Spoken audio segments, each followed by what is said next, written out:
इसको रंगरूटों का दस्ता चाहिए था नया। हरियाणा का राधे श्याम भी इंटरव्यू देने गया। अच्छा, इंटरव्यू में पूछा गया सिर्फ एक सवाल और राधे ने बना दिया सवाल का बवाल। सवाल था, आप सेब खरीदने जाओगे तो 50 रुपए किलो के हिसाब से 100 ग्राम सेब के कितने पैसे देकर आओगे? सीधा सा सवाल, ये आसान सा सवाल जी। राधे बोला, अगर मैंने 100 ग्राम सेब के भी पैसे दिए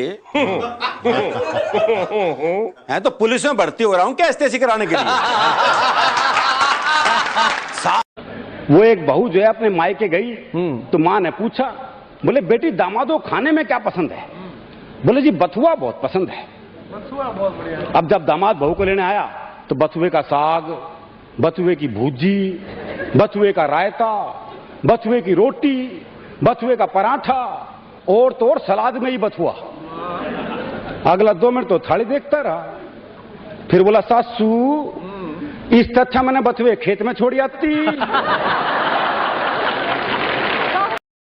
अच्छा, जैसे टीवी पे मौका नहीं मिलता बाहर ढूंढता फिर है। वो हरियाणा में एक बाबा जी सुबह से परेशान, कोई मिला ही नहीं जिसे ज्ञान दे सके।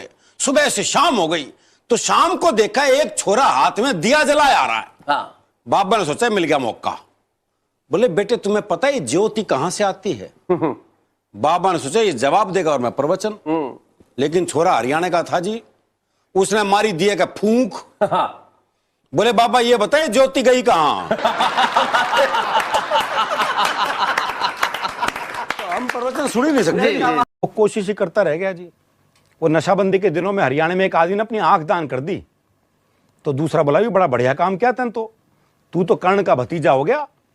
एक बार बताइए, आंख दान करने का कोई पछतावा तो नहीं होता, कोई तकलीफ तो नहीं होती? वो बोला मैंने क्या तकलीफ होगी? तकलीफ उसने होगी जिसके लगेंगी, क्योंकि बिना एक बोतल पिए तो खुद।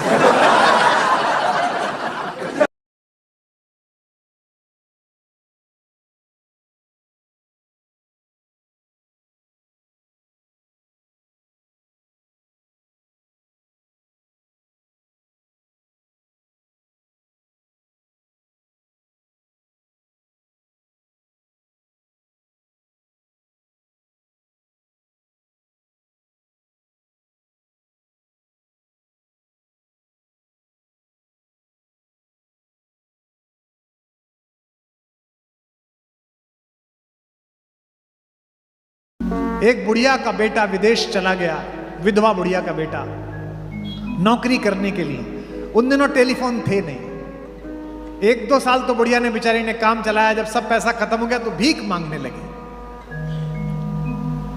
2-4 साल भीख मांगती रही।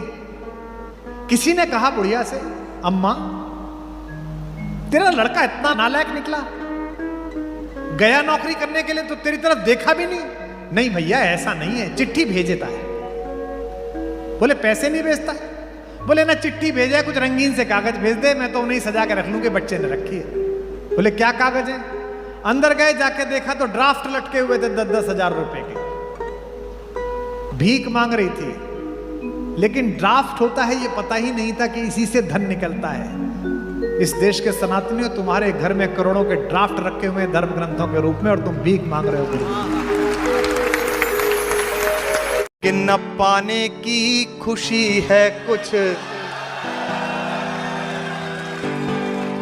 न खोने का ही कुछ गम है। ये दौलत और शोहरत सिर्फ कुछ जख्मों का मरहम है।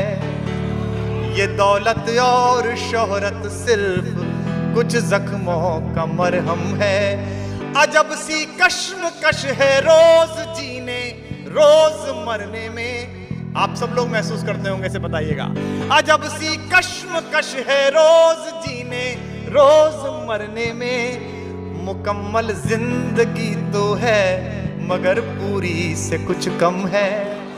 वो प्रेमी प्रेमिका दुनिया के तानों से तंग आकर एक पहाड़ी पे चढ़ गए और उन्होंने प्रण किया कि दोनों कूदेंगे सामूहिक रूप से, जीवन लीला समाप्त करेंगे। तो प्रेमिका ने प्रेमी से कहा तू पहले डेमो दे। ये आजकल का प्यार मोहब्बत है साहब। बोले तू डेमो दे।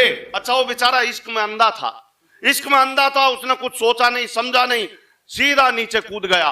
प्रेमिका ने नीचे झांक के देखा, उसकी लाश तक नहीं दिखाई दी। उसको लगा खाई बहुत गहरी है, जल्दबाजी में गलत डिसीजन ले रही थी। उसने अपना इरादा कैंसिल किया, बोले ये पार्टी नहीं दूसरी।